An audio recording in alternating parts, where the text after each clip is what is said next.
Good afternoon. This is Chandra Easton here from Living in Light, starastrologyhealing.com. I'm an esoteric astrologer and I'm here to speak to you this afternoon about the esoteric, that is the soul's perspective of the sign of Gemini. I'll be covering a few things. I'll talk a little bit about the rulership, that's the traditional rulership, and the esoteric ruler. I'll talk about the major spiritual festival that happens every year, known as the Asylum during the Gemini period. The Gemini period, incidentally, is generally around the 21st of May to the 20th of June. But of course, the people that I'm speaking to here are not just Geminis. It could be someone with the Moon in Gemini, or the North Node in Gemini, or Gemini rising. I'll be utilising the myths of Hercules, and this is called The Search for the Golden Apples from the Tree in the Garden of Hesperides. And even though this is mythology from ancient Greece, very relevant, because the teachings and the tests they're timeless. Okay, so let's begin. Now, traditionally, Gemini is ruled by Mercury. And Mercury is known as the divine messenger, sometimes called the trickster. It's got a great deal to do with the rational mind, and Mercury operates very well on a worldly or an exoteric level. It's like a data bank, and we call the rational mind the data bank. But the higher ruler of Gemini is the planet Venus. And now most astrologers would scratch their head at this and go, well, how could Venus possibly rule Gemini? But it's simple, really, because the mind is made up of the lower mind, that's the realm of the ego, the higher mind, that's the realm of the soul, and the abstract or the cosmic mind, which is the realm of your immortal self. And so the esoteric rulership of Gemini is governed by the sign of Venus, because we're trying to get out of the rational mind and into the higher mind. Think of it as the intuitive mind. And well, there are many ways to do this. Higher study is one of the most profound ways to do it, as is deep meditation. So if you don't have a meditation practice or a spiritual teacher or teaching, then it behoves you to find yourself one and stick with it. One of the greatest difficulties of Gemini is too many irons in the fire, and discipline to be able to synthesize and focus the higher mind, because the higher mind is, think of it as the receptor from which your soul can deliver impressions and messages. And it is important to understand that the ego uses the rational mind as its primary tool to control us, and it uses logic and words, whereas your soul will speak to you through dreams or through mythology or through imagery or symbolism. It doesn't use the rational mind, and the reason for this is that until we have a fairly high degree of contact and alignment with the higher self, with the soul, then the rational mind can't be trusted, because it warps and distorts and misuses the information. Yes, let's talk a little bit about the spiritual festivals. There are three major spiritual festivals. This is the full moon in Aries, generally late March or April. The full moon, and that's when the sun's in Aries and the moon's in Libra. The full moon in Taurus, also known as the Vesak.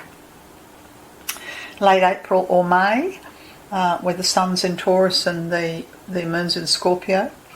And the Gemini festival is known as the Asylum Festival in the Eastern tradition, and this is late May through sometime in June. There will be a full moon where the sun's in Gemini and the moon's in Sagittarius. This festival is also known as the Festival for Humanity, or a Festival of Goodwill. I think in the Western world it's been allied with the Environment Day for at least 20, maybe 25 years that I know of.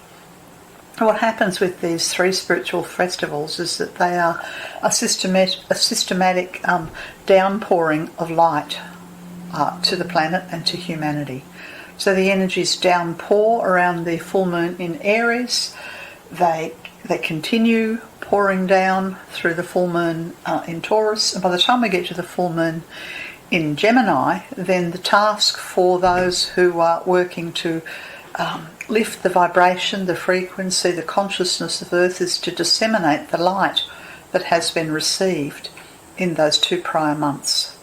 So it's a wonderful time when we're going through the spiritual festival, the Asylum Festival, to reach out to humanity and to share what it is that's helped you on your path. Everybody has something to offer. You could have words of wisdom, you could have helping hand, you could have resources, you could have a non-judgmental approach. Yes. What the soul would like to do in the sign of Gemini is narrow the gap between the rational mind and the higher mind. Think about it as narrowing the gap between the planet Mercury and the planet Venus. So of course, if you're an astrologer, you can look at your chart and see what the relationship is between your Mercury and your Venus. Are they harmonious? Are they communicating well? Are they at loggerheads? Because that will give you a great deal of insight and understanding into the sign of Gemini. Yes, and of course on a higher level, Gemini is connected to the Earth, and the hierarchical or the global ruler is the Earth itself. And if esoteric astrologers will tell you that the Earth is directly opposite the Sun by the same degree, but the opposite sign of the zodiac. Okay, I think I'll leave that brief introduction at that, and we'll go on into the next step. Okay, one of the things that we know is that Gemini on an esoteric level is ruled by the sign of Venus. And it's true to say that we need discrimination, and we need to find truth in the middle of beyond our fear, beyond our illusions, beyond our doubt. And unfortunately, truth is always the first casualty of any war. And clearly there is a war going on, and the prize is the awakened soul of humanity. That's your soul, my soul, the soul of all those on Earth. I'll talk a little bit about this mythology of the twins, Castor and Pollux. Now, Castor was the mortal twin, and Pollux was the immortal twin, and they had 2 fathers. I won't go into the whole mythology, but they were born from the same egg. But interestingly, there were not just 2 twins. There were actually, their mother Leda had 2 eggs, and there were 2 children in each egg. Yeah? So Helen, we know Helen because of Helen of Troy. She was the other half, the divine immortal half of Pollux. And Castor had his own twin. Yeah. And the learning that comes from the relationship between the divine twins, Castor and Pollux, was that Castor passed away in a battle, and Pollux was so broken-hearted when he learned that they were to be separated, and he was offered the gift of moving to the spiritual worlds via Zeus. Let's think of Zeus as Jupiter, to the Mount Olympus. So there was an opportunity for Pollux to separate from his other half, think of Castor as his personality, his ego, and to lift into light through separation. And he refused to do this. He went, no, I will offer my life for my twin. So he stood by his brother, he stood by his lower half, and he sacrificed his own gain for the greater good of his whole self. So we have an opportunity here for humanity not to separate and divide according to party lines or political lines or racial lines or economic lines, but to go, my brothers and sisters deserve life as much as I do. Our opportunity is to lift us all, to extend a hand to those in need so that we can, as one humanity, lift into greater light. What we're not meant to do is cast aside and separate and divide from the other. We are to have compassion for our own personal self, our own shadow, our own weaknesses, our own vulnerabilities, and extend the hand and the heart of compassion to others who are in need. This could be someone in your family, it could be a complete stranger. On a national level, we are the test, the spiritual test that's before us is about this extension to those who we would normally put in the other category. So in Australia, for instance, there's a lot of discussion around should we be helping people in stranded boats off the coast of our country, or should we be sending them back to where they came from? Should we be helping the international students who have been here? Yeah, and of course the answer is yes, we are one humanity. I cannot lift unless I assist you to lift, and vice versa. We metaphorically and physically need to be willing to offer our life for the sake of the other.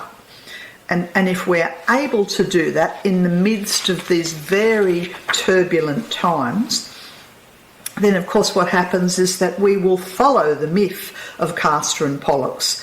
And there's a good ending to it. Zeus in the myth was so profoundly affected by the fact that Pollux was prepared to sacrifice himself for his mortal twin that he placed both of them in the heavens, and of course they are the sign of Gemini. Okay.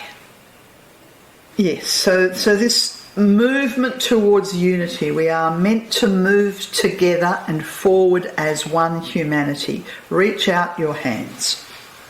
I discovered this morning that there's a mountain in the Pennine Alps between Switzerland and Italy called Pollux.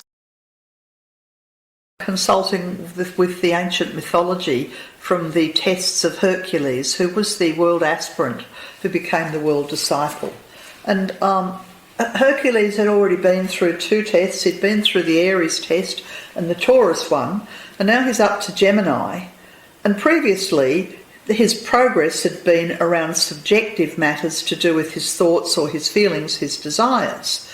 But as he arrives at Gemini, the test is around finding and gaining a knowledge of himself, and the test is around the gathering of the symbolic, well, they were real, if you believe that Hercules was a real person. I don't know if he was.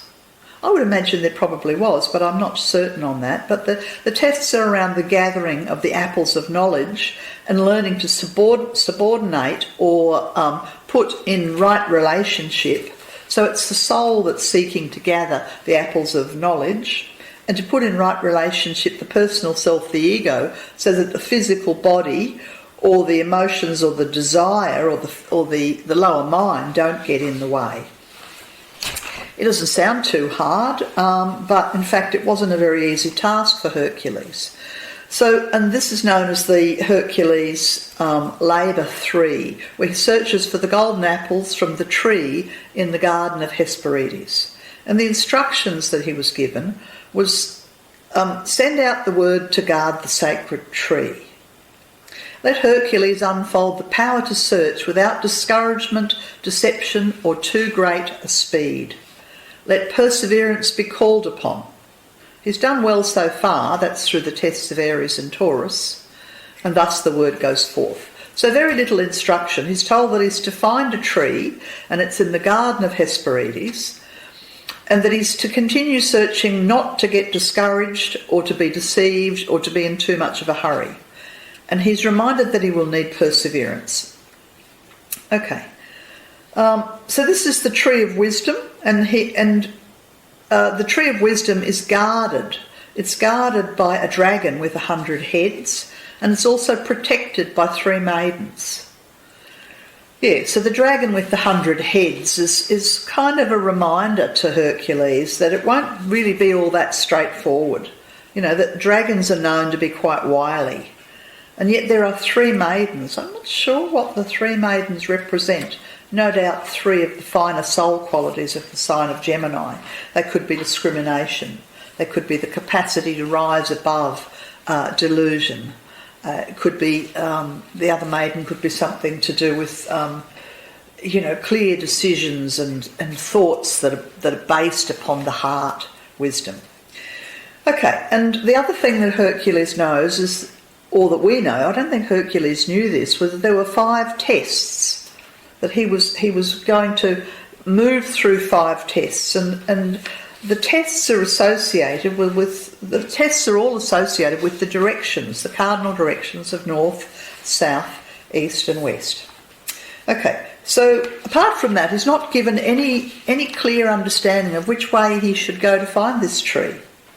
So first of all, he heads north. Now, north is the direction associated with spirituality, the purity of spirituality. However, when he heads north, he meets a messenger, but he's blind and doesn't recognise that this is a messenger from the spiritual world. So the messenger represents our soul. And you could say that as we go through Gemini, we have to be alert to the messages, this is over the next month, that are coming to us from our soul. Otherwise we'll miss those flashes of illumination. Look, it could come in a dream or in a synchronicity. But we have to take effort to establish and to recognise what's the difference between a message from my soul versus a message from my ego. Yeah? This is discrimination, to work out which is which. So in Hercules' case, he completely fails this first test of the heading north. That's true north, we think of as the true direction, because he doesn't recognise the soul when he meets the soul in the guise of Neurosis. The second test is when he heads in the opposite direction and he goes south. Now, going south is an analogy associated with getting lost, going deeper into the material world, going away from the light of the soul. And in this case, it's also associated with certain tests associated with the psychic or the astral world, what we would refer to as the glamours of psychism. So we kind of deluded and we believe what we want to believe. And in Hercules' case, he spends a long time being deluded by matters that are a side story to the task. He had a goal, he had a direction, and he's lost the plot and he's been sidetracked. And in the case of Gemini, lower spirituality can be a great sidetrack.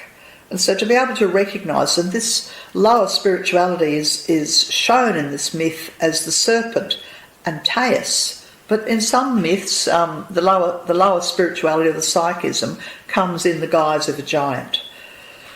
Yeah, so we need to be able to recognise that things that we might think are on the spiritual path, really not on the spiritual path at all, that they are in the psychic world, the world of illusion.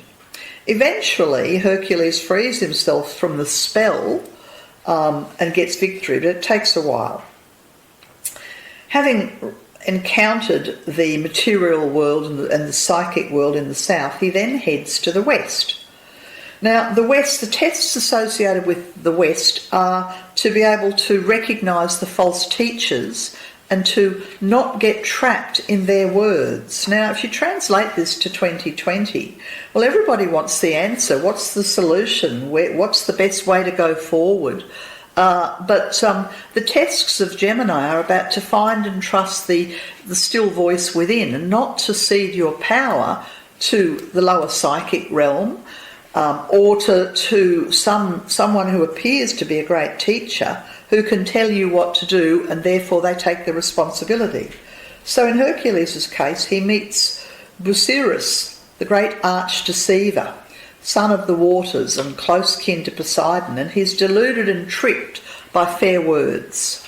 Now, of course, we all know, living in the 21st century, that it's very easy to be deluded and tricked because there are a lot of lies and misinformation that have bound us in the social media world. So there are tens of thousands of false teachers and false teachings, and if we're not careful, we'll be bound to them and lose our strength, just as Hercules did. Now, in his case, he was trapped with the false teacher or the false teachings for at least a year. And trapped, they call it, on the altar of delusion. So we have to be very mindful at this point that we don't give over our power and allow somebody else who seems to have all the answers to tell us what to do. We have to put in effort to find the truth that lies within. And finding the truth that lies within is a way of freeing oneself from the false teachers and the false teachings. Okay, and then the fourth test, and there's no direction linked to this fourth test, is that as he's wandering, he hears a call of distress, and he comes upon Prometheus, who's been chained to a rock, and there's a vulture eating his liver. And the liver, of course, is associated with the solar plexus chakra and therefore is associated with our ego. So the task here, does he continue on with what it is that he most needs to do, or does he go, oh my goodness, I'll put aside my search to help someone in need? So this is a test for us at this point in 2020. We think we've got a plan, but hang on a minute, is there someone else in need that we can help? If so, then like Hercules, who abandoned his task and rendered service to Prometheus, who freed him, so basically he decided to put aside his own selfishness. And this is the way that victory is achieved, and it's one of the tests of Gemini, to put aside your own selfishness and go to help those who are in need. That's the only way to progress with the fourth test. And now the fifth test is in the East.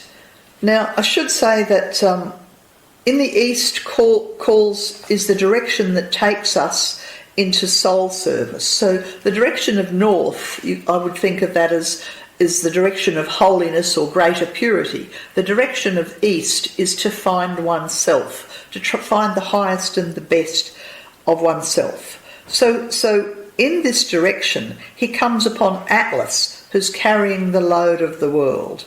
And the task here is, will he give up his own search for the tree with the apples, or will he go and help Atlas, because Atlas represents selfless service. And what Hercules does is he forgets himself and he gets involved in helping his fellow man. So this is a pretty clear indication. We need to forget our own striving for survival or our own materialism, our own needs, in favour of who can we help.